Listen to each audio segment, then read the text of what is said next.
Mambo ya dili ilisha hivyo hivyo tukinyemela. Si unajua tu. Mimi nategemea mwanangu ikitiki fresh mwanangu utapata mkwanja.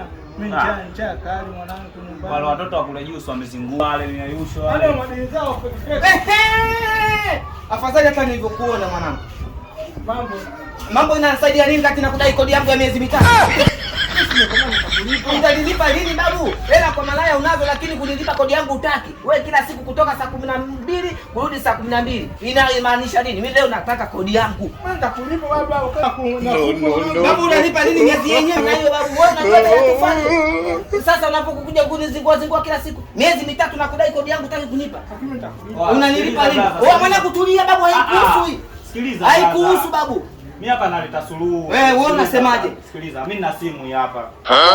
Kwa hiyo mimi simu inanisaidia nini? Hii hapa hii simu ya 200,000 umeona? Mimi nakupa hii simu. Wewe si unabdai hiyo miezi mitatu. FTC ni babu. Hii simu ya 200,000. Hii simu nzima au ngovu sio mikopo wenu mnaokota huko afuna nani? Simu ya hapo babu, simu yangu mimi natumia hiyo. Sawa, bahati nzuri haina tapateni. Baridi.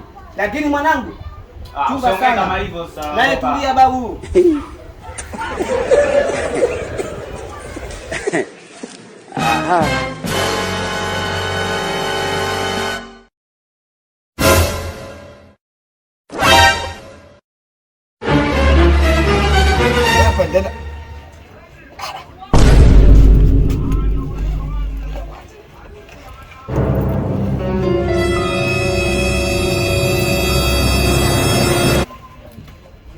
Hii simu yangu hii.